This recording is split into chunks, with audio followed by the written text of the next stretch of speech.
The extraction agent, a man encased in heavy, shock-absorbing black armor, known only as Garrison, hit the floor of the surveillance room, his boots crunching on the shattered tile and glass from the laser strike. He ignored the gaping hole in the roof and the roar of the VTOL hovering 20 feet above. His thermal vision snapped to the server rack, identifying the faint heat signature where the target should be. Target secured? The pilot's voice crackled over Garrison's comms. Negative. Briefcase heat signature neutralized. Estimated point of impact, north wall perimeter. Thorn is active, Garrison reported, his voice a distorted, synthetic monotone.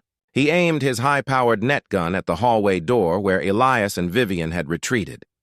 Elias had moved beyond the steel blast door and into the narrow, sealed equipment hall, dragging a struggling Vivian with him. Her betrayal was secondary now. She was a shield, a human tripwire, and a liability for Garrison. You're betting on the kids, Elias? Against an extraction team? You've lost your mind, Vivian spat, trying to claw her way free. The Sentinel protocol is running on the hard line, Vivian. The data upload is at 90 seconds, Elias said, ignoring her struggle and activating a panel on the wall. Your team is here for the hardware. They won't stop the upload, only retrieve the source. But I gave the source to the only people who know how to disappear on this land. He punched a command on the panel. A red light flashed above the external blast door leading to the west lawn, the door closest to the cellar hatch. Clang. The heavy steel pistons reversed. The external door, which had been sealed by the Sentinel protocol moments before, began to grind slowly inward, deliberately opening a 3-foot gap to the outside world. Garrison heard the sound and instantly changed direction, recognizing the desperate tactic. Breach detected! External door opening. Thorn is attempting exfil, but Elias didn't move toward the door. He shoved Vivian toward the open hallway where Garrison was approaching. Garrison is coming for the fastest route to the cellar hatch. Block his advance, Vivian, unless you want the VTOL to assume your collateral. Vivian, realizing Elias had just created an escape for the agent directly into her path, stopped fighting Elias. She knew the Syndicate's doctrine, eliminate witnesses. She had been tasked with a low-priority recovery. Garrison was here for high-priority containment. She was now expendable. As Garrison's massive armored frame entered the hall, Vivian turned and dropped into a low combat stance, sacrificing her own body to delay him. She pulled a small, curved ceramic blade from a hidden sheath on her ankle and lunged. I know your drill, Garrison, she screamed, lunging low for his unarmored joints. The agent didn't even slow down. He simply backhanded her with his armored gauntlet. The impact sounded like a car crash. Vivian was thrown across the hall, hitting the concrete wall with a sickening crack before collapsing unconscious. Elias, using the distraction, sprinted toward the door he had just opened. Garrison didn't follow. The agent knew Elias was running empty. The briefcase was the prize. Garrison ran straight past the surveillance room, through the open external blast door and onto the west lawn, heading for the pump house and the open cellar hatch. Outside, the wind whipped around the pump house, carrying the thunder of the descending VTOL. Caleb, Lena, and Jesse stood over the cellar hatch. The heavy thermal-shrouded briefcase, still pulsing its frantic red light, lay at Jesse's feet. He threw it to us, Caleb whispered, staring at the small metal can that had materialized out of the ground fog. The Sentinel threw us his whole secret. It's a bomb, Caleb, Lena said, her eyes wide with terror. It's ticking. We have to leave it. It's not a bomb. It's what he called the kill switch, Jesse insisted, grabbing the briefcase with trembling hands. The big ship is coming for this. They're not looking for the Sentinel deed anymore. They're looking for this. He wants us to get this to Brody. The roar of the VTOL was deafening now, the downdraft whipping the dirt and dry grass into a furious, blinding storm. The chopper is going to spot us on the lawn, Caleb yelled over the noise. We can't run to the road. It'll cut us off. Lena pointed desperately toward the creek bed, the forbidden area where they had repeatedly trespassed. The Crow's Trail. We take the low ground, the old tunnels. We follow the dry creek bed for 2 miles, and it exits right by the county line bridge. We can lose them in the gulches. Jesse, clutching the vital briefcase, scrambled toward the creek. Caleb, grabbing his copper pipe, and Lena ran full speed behind him. They were in the low, dusty creek bed, the exact area Elias had rigged with spiked rebar 2 nights earlier. But their knowledge of the land now became their greatest asset. Jesse instinctively leaped over the first section of spikes, cutting left up the dry bank, avoiding the choke points Elias had created. Above them, Garrison emerged from the sentinel, scanning the property. The VTOL's searchlight dropped, bathing the west lawn in blinding white. "Target is mobile!" 3 small heat signatures moving into the creek gulch.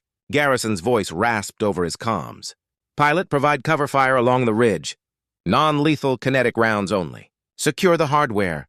The VTOL immediately pitched, its weapons array locking onto the creek bed. A torrent of rubber and plastic rounds peppered the banks behind the fleeing teenagers, kicking up plumes of dust and forcing them to scramble deeper into the narrow, rocky channel. "They're trying to stop us," Caleb yelled, shoving Jesse into a small, naturally formed cave under the bank, a place the teenagers had used as a hiding spot for years. "Hold the case! Lena, follow me!" Caleb and Lena scrambled up the opposite bank, drawing the VTOL's fire. They were using themselves as bait, leveraging their intimate knowledge of the land against the Syndicate's brute force technology. The corporal bullets ripped through the air just behind them. Meanwhile, Elias, having escaped the hall, was now in the central control room, a heavily shielded, secondary location designed for just this scenario. He sat at the command console, staring at the schematic of the Sentinel. The house was sealed, Vivian was subdued, or worse, and Garrison was chasing his prize. The data upload was at 95%. Elias saw the VTOL's position on his internal sensor map, hovering directly over the creek bed, trying to dislodge the fleeing teenagers. He saw Garrison descending the bank, closing in on the heat signature he assumed was the briefcase. Elias initiated the final, most reckless stage of the Sentinel protocol. He manually bypassed the irrigation system's main intake valve, a 300-year-old water source from a remote underground aquifer, and redirected the immense, pressurized flow not to the fields, but to the dry creek bed. A deep, booming sound reverberated across the ranch as the ancient pipes groaned under the stress of the sudden, massive flow.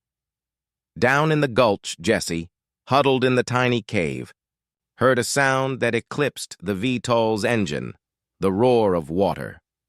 The dry creek bed, parched for a decade, instantly became a raging flash flood channel. The water, cold, brown, and fast, slammed into Garrison, who was mere yards from the cave. The agent's heavy armor became a lethal anchor. He was swept off his feet, his armored body tumbling uncontrollably down the channel, battered against the submerged rocks. Caleb and Lena, still running on the high banks, watched in horror and awe as the creek they knew became a violent river. "The bridge! Run to the county line bridge!" Lena screamed. They sprinted the final half-mile, reaching the small, rusted iron bridge that spanned the gulch at the county line. Jesse, scrambling out of his cave, raced after them, the thermal-shrouded briefcase clutched tightly to his chest. Elias watched the creek flood on his sensors, confirming Garrison's rapid, chaotic trajectory away from the target. He then looked at the internal server monitor, data upload, 99.9%. He felt a deep sense of relief, followed instantly by crippling exhaustion. He had bought the world enough time. Suddenly a voice, weak but clear, sliced through the control room's speakers. "You think this is over, Elias? They have the hardware. And I know where you are. Vivian."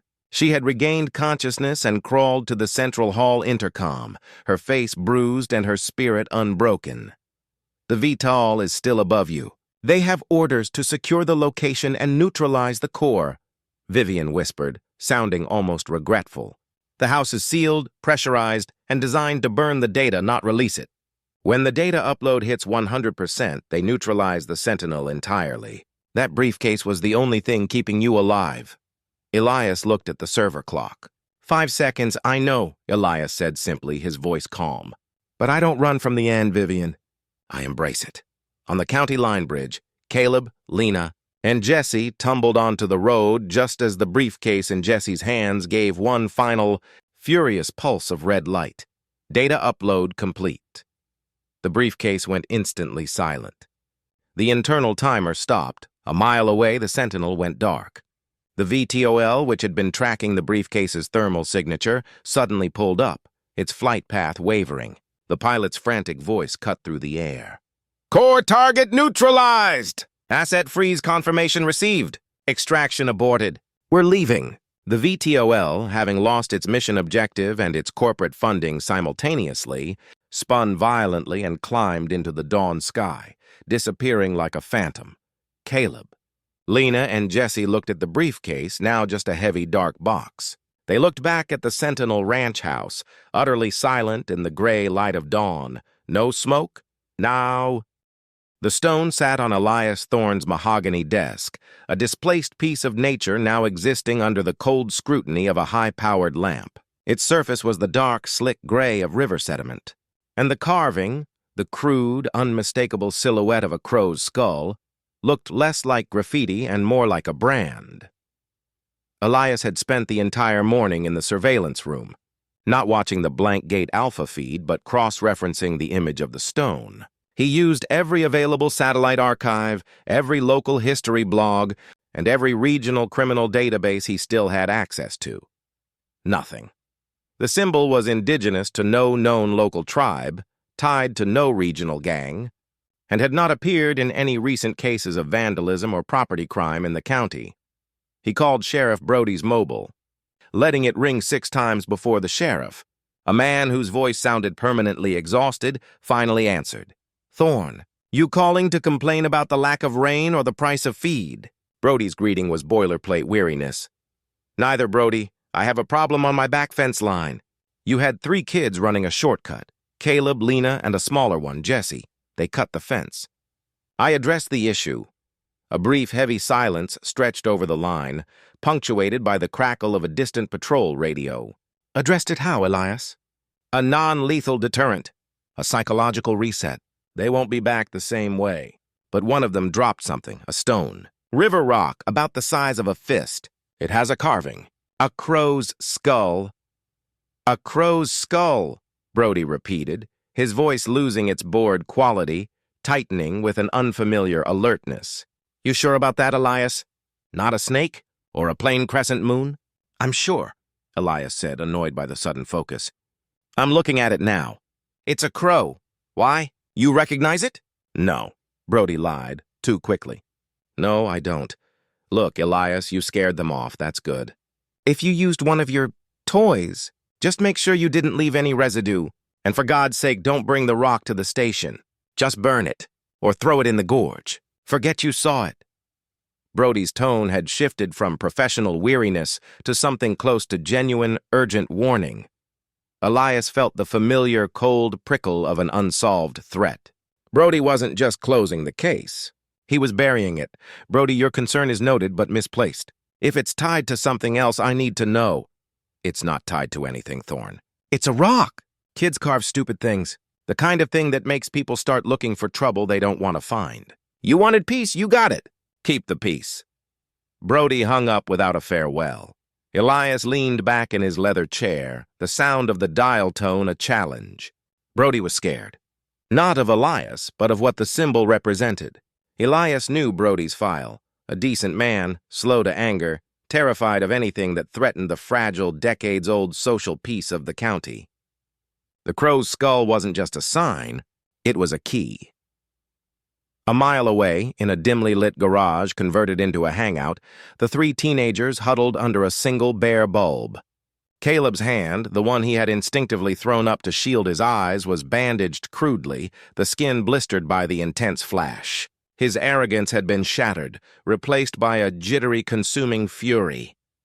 "He tried to kill us," Caleb spat, pacing the small space. That wasn't a scare device, that was military grade. "That bastard meant to put us in the ground." Lena sat on an overturned milk crate, her arms wrapped around her knees, staring at the concrete floor. She was the only one who seemed to grasp the true gravity of the situation. "He didn't try to kill us, Caleb. If he had, we'd be ash. He set a trap to make us never come back, and it worked. We need to stop." Jesse, small and pale, was huddled against the wall, rocking slightly. He hadn't spoken since the blast. The flare had hit him hardest. He was the one Caleb had shoved through the wire. He was also the one who had carved the crowstone. "We can't stop, Lena!" Caleb slammed his good fist onto a rickety table, making a spray of rusty tools jump.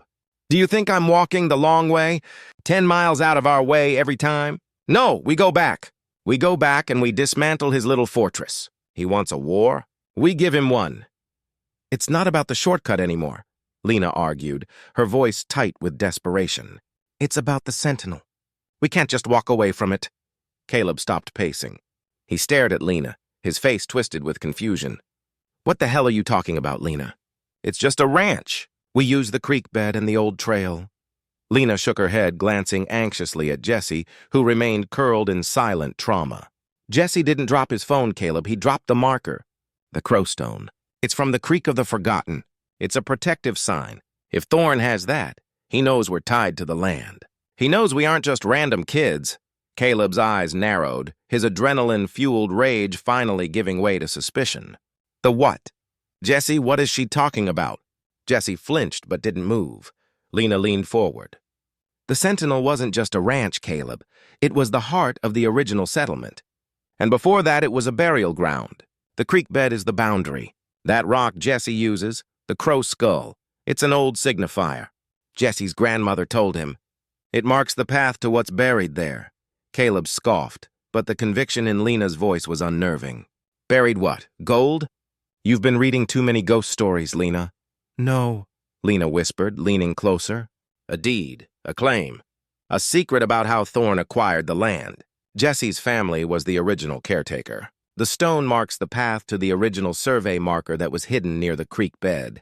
If we can get that marker, we can prove the Sentinel's boundary line is false, that this whole area, including the creek where we cut through, is still public domain."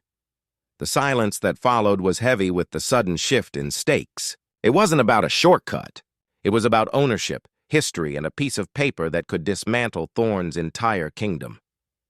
Caleb's eyes glazed over, the anger returning, but now it was directed with purpose. "So Thorn knows what that stone is."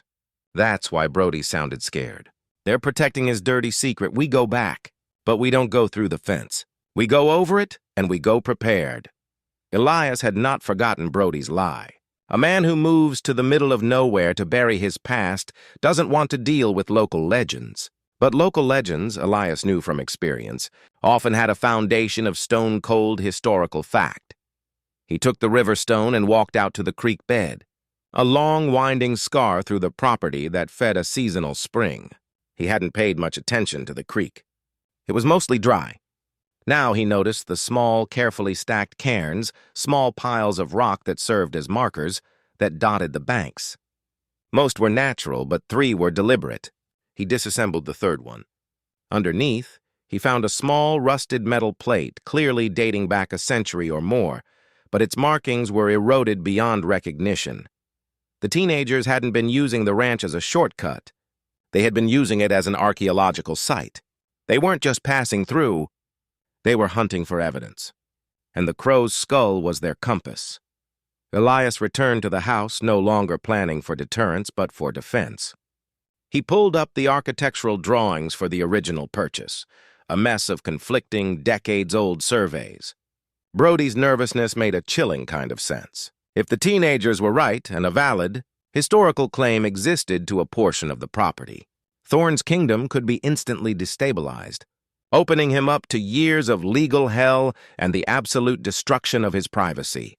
The psychological game was over.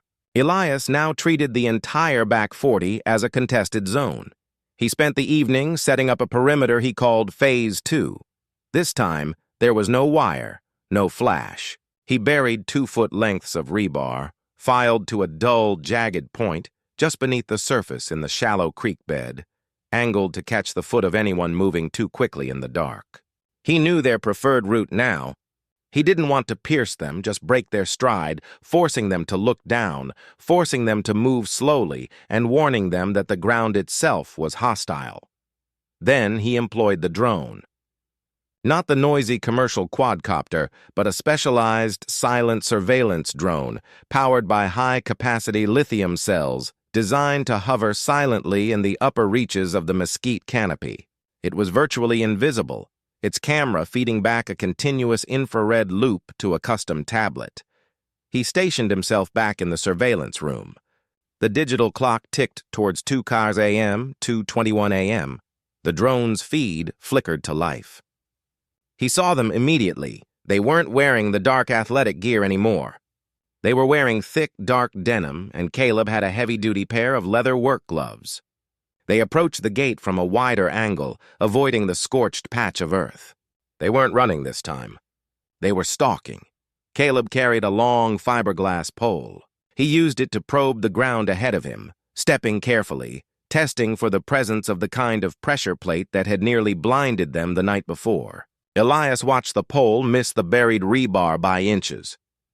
"He's watching us," Lena hissed, moving behind Caleb. "I feel it, Caleb. He knows we're looking for the crow's trail." "Then we find it first," Caleb whispered back, his voice ragged with determination. "We hit the creek bed, find the next marker, and go straight to the survey point." "Move quiet!" They successfully navigated the main gate perimeter, moving past Elias's initial deterrence. They ducked under the tight, newly repaired chain link, Caleb using the pole to keep his body clear of any wires. They reached the bay. The wet oil on the cornerstone surface smelled faintly of cloves and something mineral. Not motor oil, but a specialized, high-grade preservation agent, the kind used by forensic preservationists or professional surveyors who understood the necessity of marking a discovery for future validation. This was not the work of enraged teenagers. This was the work of a professional, someone who treated land claims with the gravity of a legal filing, but the secrecy of an espionage operation. Elias crouched by the exposed granite, his spotlight cutting a stark white beam across the newly chiseled crow's skull. The cuts were clean, deep, and perfectly uniform, unlike the rough adolescent carving on Jesse's river stone. The glass vial, smooth and without markings, was the final signature. It suggested ceremony, but also caution. A temporary marker to prove the location had been confirmed without leaving fingerprints or traceable debris. The intruder had just left. Elias rose, his heart rate spiking with the cold, familiar rush of adrenaline he hadn't felt in years. The feeling that someone had successfully bypassed his defenses and was now operating on the same plane of competence. He was no longer dealing with deterrence. He was dealing with an infiltration. He brought the custom tablet online and accessed the silent drone feed. The infrared view of the creek bed showed no heat signature receding into the distance. If the intruder had fled, they had done so silently and covered their tracks flawlessly. He expanded the thermal scope, panning across the sentinel's back acres, following the line of the dry gulch leading toward the main house. 1.5 miles away, and there it was, not a fleeing shape, but a small, persistent spike of thermal energy moving with steady, deliberate speed. It wasn't heading off the ranch. It was heading inward. The intruder was not here to find the marker. They were here to find him. The cornerstone was just bait. Elias ran. He abandoned the shovel, clutching the tablet and the heavy obsidian crowstone. He ran the 2 miles back to the house, weaving through the mesquite groves, his old conditioning overriding the years of soft living. 1 mile away, in the dim garage, Caleb was meticulously cleaning rust off a length of copper pipe, his bandaged hand throbbing with contained fury. Lena watched him, her face etched with exhaustion and fear. Jesse sat silently, still processing the sonic shockwave. "You're going to hurt yourself, Caleb," Lena said, her voice thin. "No," Caleb grunted, his eyes fixed on the pipe. "I'm going to hurt him. He thinks he can use flashbangs and caltrops on us. He thinks we're just neighborhood punks he can scare back to our suburbs. This is our land. This is the last bit of the Tarrant claim. He's protecting a lie." "It's not just him," Lena argued, shaking her head. "The creek was rigged smarter than the fence. That wasn't just Elias. Someone else is involved. Someone who knew exactly where we were going. Brody knows something." He sounded terrified. Caleb laughed, a short, ugly sound. "Brody is a paper badge in a dusty town. He's scared of a flat tire. No, this is Thorne. He's a former, what did they call him? A fixer. He sets traps." We need to do more than find a piece of paper. We need leverage. We need to hit him where he lives. Jesse finally stirred, his eyes wide and vacant. The files, he whispered, his voice dry. What files, Jess? Lena urged, moving closer, Grandmother said. The original documents. The real deed wasn't with the county. It was in the safe. The Sentinel safe. Thorne must have the original, the forged one, or the one that proves his title is fraudulent. It was always meant to be kept on the land. Caleb stopped cleaning the pipe. The idea was reckless, suicidal, and brilliantly direct. If the marker confirmed the truth, the safe contained the proof. We don't go for the land anymore, Caleb said, a terrible new resolve hardening his eyes. We go for the house. We go for the documents. We find out what Thorne is really hiding. Elias burst through the back door of the Sentinel, gasping for air, the dry, hot air of the ranch feeling like ice in his lungs. He didn't turn on a single light. The intruder was inside, or very close to being inside. He moved silently through the main hall, his hand grazing the butt of a heavily weighted iron poker, his secondary weapon, close at hand. The house was his fortress, but also his prison. Every angle was known, every shadow predictable. He reached the surveillance room. The main door was shut, locked electronically, just as he left it. But the thermal tablet confirmed the intruder was just outside the reinforced steel door, the heat signature a perfect concentrated spike, barely moving. They were waiting, or listening. Elias slipped into the adjacent pantry, a dark, narrow space that shared a thin wall with the surveillance room. He grabbed a small cylindrical device from a lockbox, a sound dampener used to create a cone of silence. He activated it. The low hum of the surveillance equipment instantly vanished, swallowed by the localized acoustic suppression field. I know you're there, Elias thought, his mind racing through escape routes and attack vectors. You want the records. You want the man. He waited for 30 seconds. The silence thick and heavy. Then, a faint, almost imperceptible click echoed from the steel door. The lock was being bypassed, not with force but with precision. A professional breach, utilizing a skeleton key or a sophisticated electronic override. Elias took a slow, deep breath, adjusting his grip on the poker. He would wait until the door cracked open, silhouetting the intruder against the faint light of the hall. And then he would strike. The steel door swung inward, slow and silent. The intruder stepped into the room. It wasn't a large man. It was a woman, sleek and compact, dressed in tailored black tactical gear that swallowed the light. She moved with the fluid, trained economy of a high-level operative. Her face was obscured by the deep shadow of a hood, but her silhouette was instantly, devastatingly familiar. She stopped at the center of the room, ignoring the monitors. Her attention focused entirely on Elias's desk and the heavy safe disguised as a false electrical panel next to it. She wasn't carrying a weapon in her hands, but a thin, flexible roll of canvas tied with leather string. She turned her head, sensing the acoustic dampener, her eyes locking onto the pantry door. Elias, she said, her voice low, measured, and dangerously calm. It was a voice he hadn't heard in 8 years, a voice he had prayed he would never hear again. Always the perimeter defense. I told you my job is infiltration. Elias stepped out of the pantry, the iron poker held ready. He let the poker clatter to the ground. The silence was too oppressive, the weapon suddenly feeling too crude for this confrontation. Vivian, Elias said, the name tearing loose from his throat. Vivian Hale, his former partner, his chief rival, the woman who had sold him out to the syndicate that had forced him to disappear and build the Sentinel in the first place. Vivian smiled, a quick, terrifying flash of genuine warmth that did not reach her eyes. You left me a beautiful message at the cornerstone. Elias, she said, nodding toward the crowstone still clutched in his hand. A professional marker. You knew I'd recognize it. You knew I'd know you were here, protecting this fraud of a title.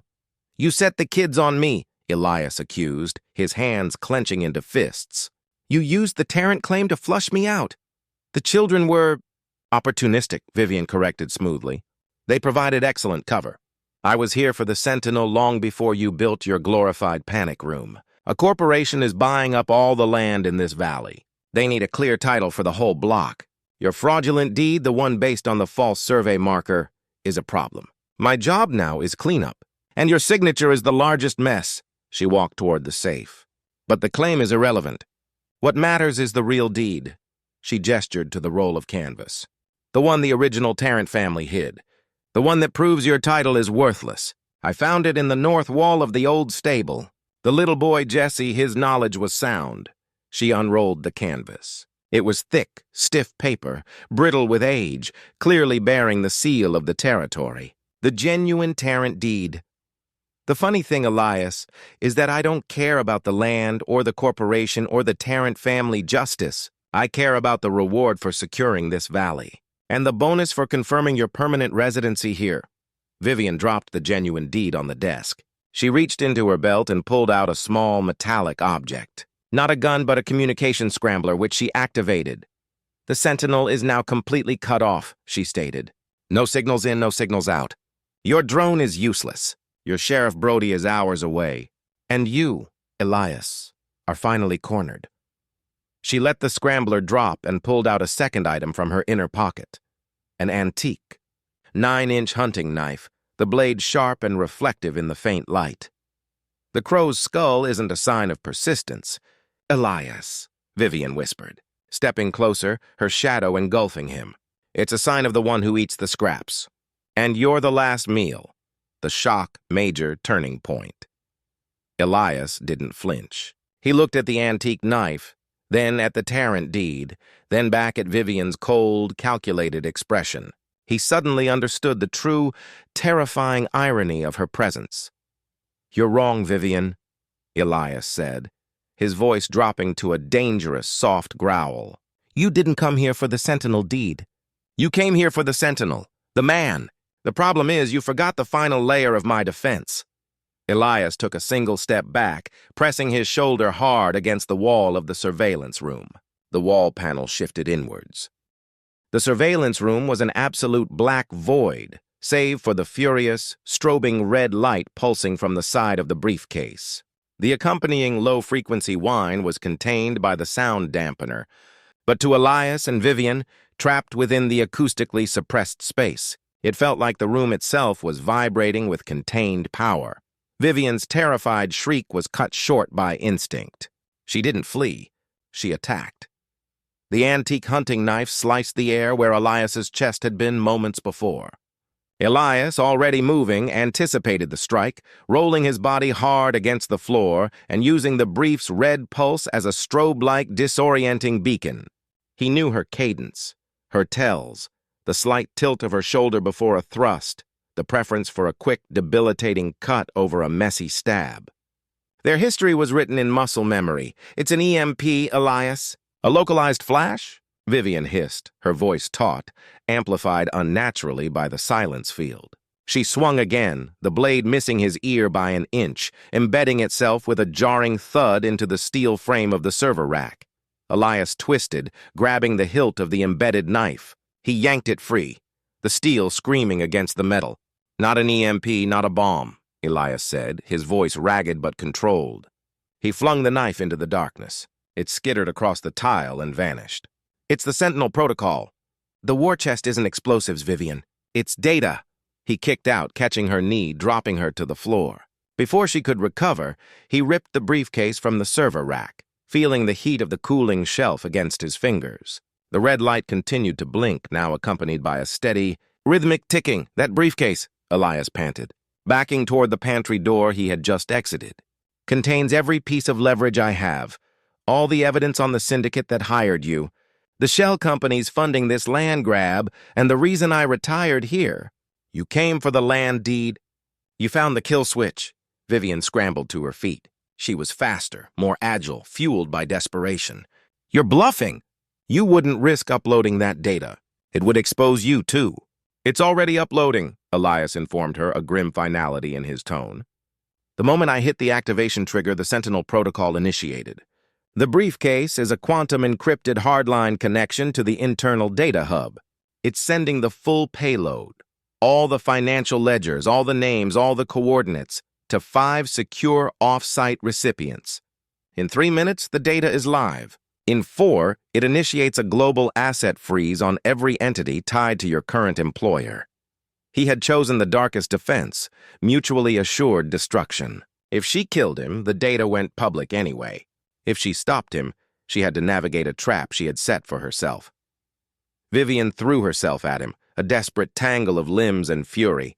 Elias met the impact. They crashed into the desk, sending the genuine Tarrant deed, the forged deed, and the obsidian crowstone scattering across the floor. Elias, heavier, used his weight to pin her against the wall, his forearm crushing her windpipe. The timer on the briefcase is not for the upload. Elias wheezed, straining.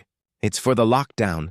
The Sentinel protocol seals the house, vents the air, and cuts off all external power and access codes. You trapped yourself in here with me? Vivian hammered her fist against the side of his head, forcing him to momentarily lose grip. She broke free, gasping, and dove toward the desk. Not for a weapon, but for the scrambler she had dropped, her only chance of calling for an emergency extraction or warning her handlers. Meanwhile, outside the Sentinel, the 3 teenagers were making their move. Caleb, Lena, and Jesse had returned, their fear transmuted into a focused, unified rage. They were wearing thick gloves, carrying the copper pipe, and moving with a new, grim determination. We go straight to the house, Caleb directed, limping slightly but ignoring the pain. He'll be waiting at the fence. Jesse, you remember the old service hatch by the water pump? Jesse, still withdrawn, nodded sharply. Used to clear the drains in the winter. It leads right to the cellar, right under the safe room. They slipped past the front gate, avoiding the open, obvious drive, and moved through the dense ornamental cacti near the west wall. They found the pump house. Jesse located the rusted, camouflaged hatch and used the copper pipe as a lever, grunting as the heavy metal cover scraped open. A blast of dank, earthy air hit them. Lena, you stand guard. Caleb, we go for the safe, Jesse whispered, descending into the dark hole. Caleb hesitated. Wait, it's too quiet. The house, normally silent, now had a profound, unnatural stillness about it. Not a single external light was on. Just as Caleb started to follow Jesse down, a low, guttural clunk sounded from deep within the foundation. Then, a series of heavy, rhythmic sounds began, steel pistons ramming into place. Massive, reinforced blast doors were sealing the lower levels of the Sentinel. The window shutters slammed down with the metallic finality of a guillotine. The house, from the outside, transformed instantly from a ranch house into an impenetrable black concrete tomb. Caleb scrambled back from the hole, staring up at the darkening house. What the hell was that? He's locking it down!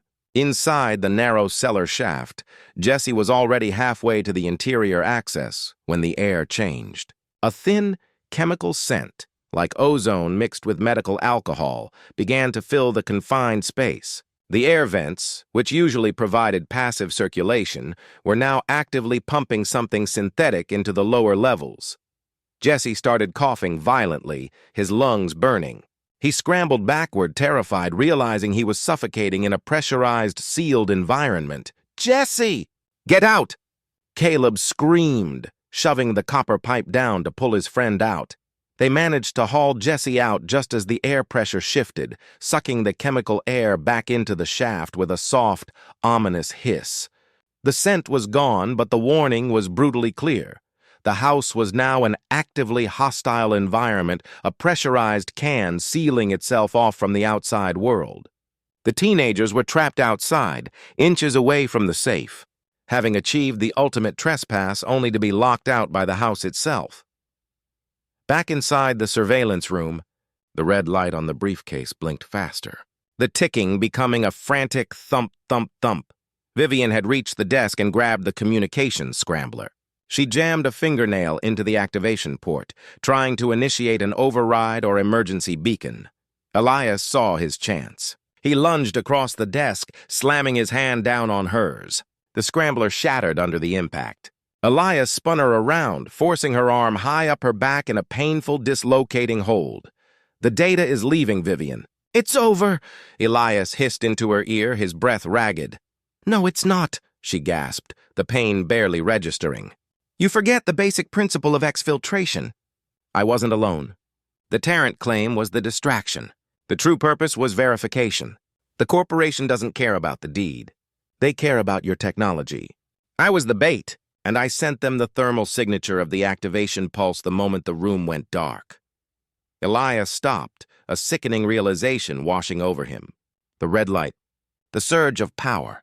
Vivian hadn't just been waiting. She had been acting as a human beacon, confirming his capabilities for a third party. Who? Vivian? Who is coming? Elias demanded, tightening the hold until she cried out in genuine pain. Doesn't matter. They know the Sentinel is the hub. They know you have the full data archive of the agency. And now they have the exact coordinates of the active war chest. They don't need the deed. They need the briefcase. Just then, a faint, high-pitched whistle sliced through the acoustic dampener's silence, a noise so high-frequency it bypassed the suppression field. It was the sound of air displacement, a rapid, descending object. Elias instinctively dragged Vivian toward the steel door, pulling her into the narrow, dark hall. He looked up just as a section of the reinforced tile roof above the surveillance room vaporized in a silent burst of white-hot, intense energy. The scrambler Vivian had dropped was on the ground below the blast zone. The blast was not an explosion.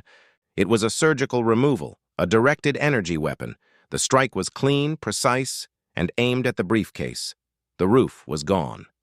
The internal security shutters for the window, activated by the protocol, remained sealed, but the ceiling of the surveillance room was now an open, jagged wound to the night sky. Elias saw it hovering high above the Sentinel.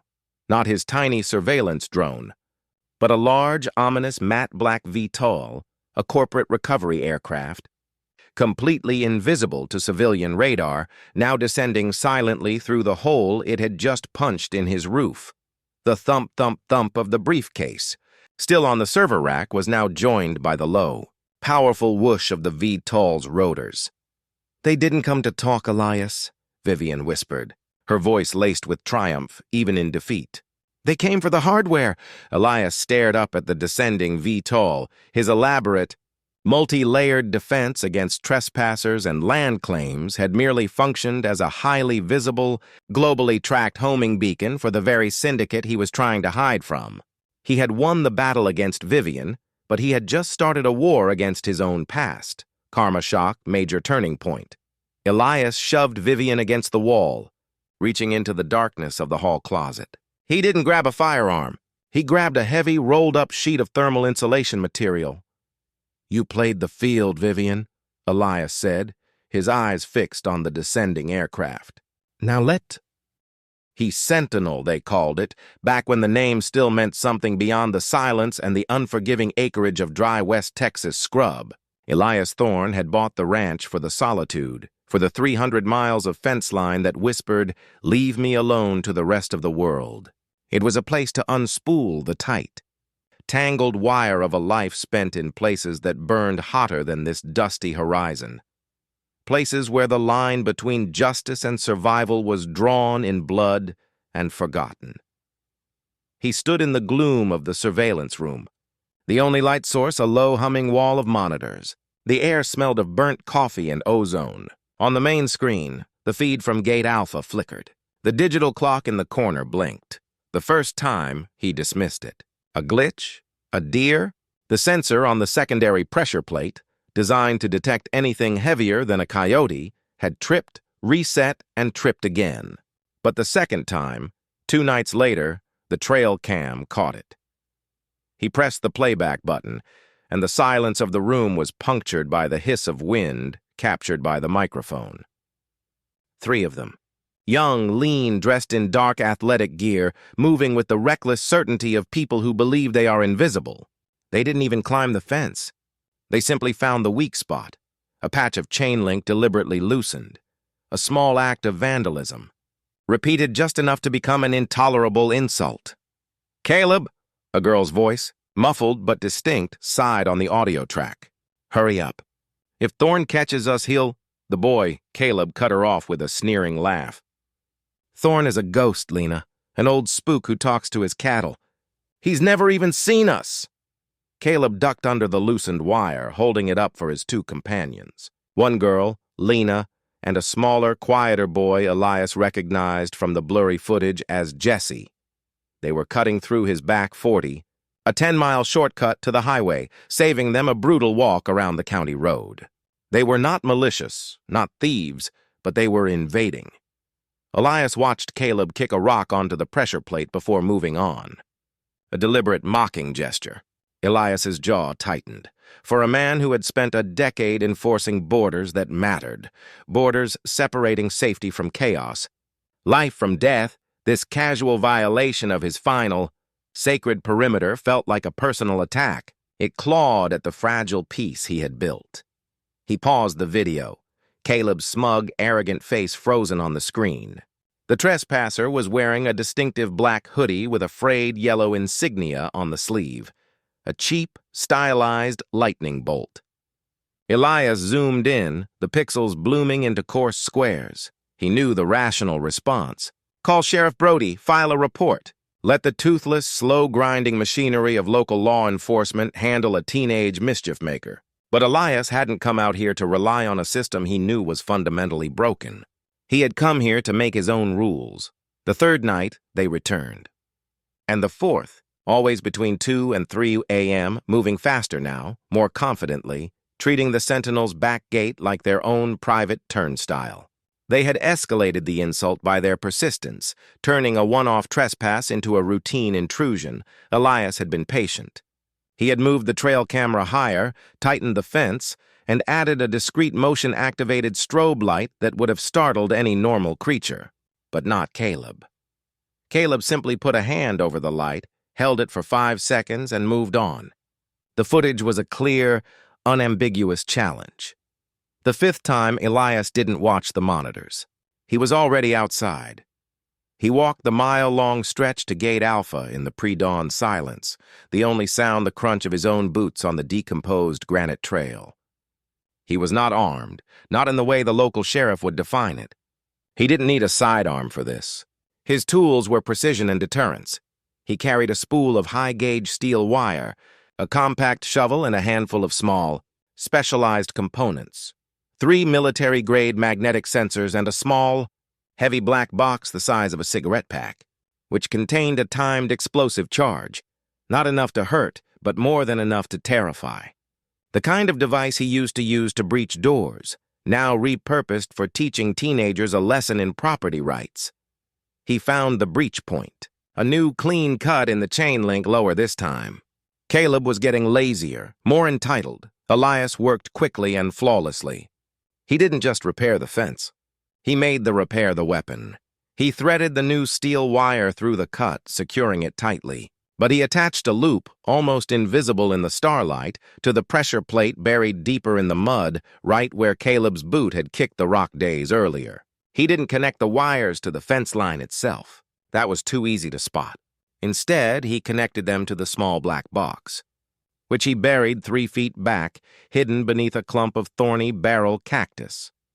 The objective was simple: the slightest tension on the wire loop, a boot catching it, or the wire being pushed by a passing leg, would complete the circuit. The device would trigger. It would not explode, but it would emit a flash of blinding magnesium flare and a deafening subsonic crump, a sound that vibrated in the bone, the kind of sound a trained soldier knew instantly meant danger close. It was a psychological shock. Delivered with surgical precision, he camouflaged his work meticulously, brushing the dirt back, making sure the disturbed ground looked indistinguishable from the surrounding trail. It took 40 minutes. When he stood up, he was alone again, the sentinels silent around him. He checked his watch. 3:15 a.m. Too late for them tonight. He returned to the house, showered, and poured a tumbler of rye. He didn't feel rage. He felt the cold, familiar satisfaction of executing a clean operation. He was not waiting for an accident. He was setting up a consequence. He slept for 3 hours. The first genuinely deep sleep in days, secure in the knowledge that the problem was, temporarily, solved. The next night was clear, the moon a sliver of polished bone. Elias wasn't in the surveillance room. He was 100 yards away, sitting on the screened-in porch, the rye neat in his hand, a pair of night vision binoculars resting on his lap. He listened, 35 a.m. The distant, low-thrumming bass of cheap rap music drifted on the air, carried by the slow breeze. They were coming. They were closer than usual tonight, bolder. Through the binoculars, the fence line was a pale green landscape. He saw the three figures approach the gate. Caleb, the leader, was moving slightly ahead, confident. He stopped at the familiar breach point, pulling the chain link aside with the casual effort of someone opening a refrigerator door. "I told you." "Man, he's not even here," Caleb muttered, his voice amplified by the night vision's powerful mic. "It feels wrong, Caleb," Lena, the girl, whispered. "The other night I thought I saw a reflection—" "Relax, Lena. Thorne's a retiree, not a secret agent." Caleb crouched, preparing to duck under the wire. He was exactly where Elias needed him to be. Caleb slipped one leg through the gap, then the other. As he straightened up, his thigh brushed the invisible steel wire loop, tugging it less than a quarter of an inch. Sst. The black box detonated its charge. The sound was not a bang. It was a physical blow. The subsonic wave hit Elias even 100 yards away, making the glass in his window rattle violently. At the gate, the magnesium flare went off, a blast of light so impossibly bright it turned the night vision screen into a canvas of pure, sickening white. Caleb didn't scream. He simply fell backward, scrambling away from the blinding light, his hands thrown up to protect his eyes. Lena and Jesse cried out, a twin shriek of pure, unadulterated terror. They didn't retreat the way they came. They panicked, stumbling blindly into the thick, thorny mesquite brush lining the fence. Caleb found his footing first, his head whipping left and right, trying to find the source of the shock wave. His arrogance was instantly replaced by animal fear. "Go!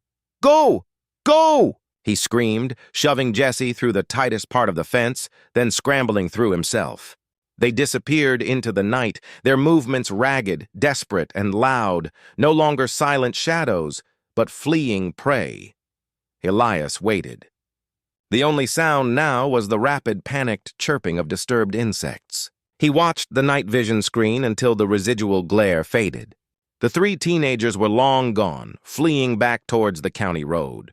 He finished his rye and walked back to the gate. The scene was exactly as he had planned. The fence was intact, the chain link still pulled slightly open where Caleb had been trying to pass. There was no visible damage, only a small, scorched circle of dirt where the flare had ignited and the subsonic pulse had detonated. The lesson had been delivered. Elias bent down to examine the site, already calculating his next deterrent, an even more refined solution. His eyes scanned the muddy ground. He saw the clear, distinct print of Caleb's shoe, the telltale frayed lightning bolt hoodie. But then he saw something else. Something the boy had dropped in his blind, panicked retreat. It was not a phone, or a wallet, or keys. It was a smooth, heavy, river-worn stone, the kind you only find deep in the Sentinel's creek beds. And carved into its surface, crudely but undeniably, was a single symbol, a crow's skull. Elias didn't recognize the stone. He didn't recognize the symbol. But he recognized the message. It wasn't random vandalism. It was an offering, or a declaration. He straightened up, the cool stone heavy in his palm, and looked out across the 100 miles of open country he had bought for peace. The trespass was over. The game had just begun, and the twist wasn't about the who, but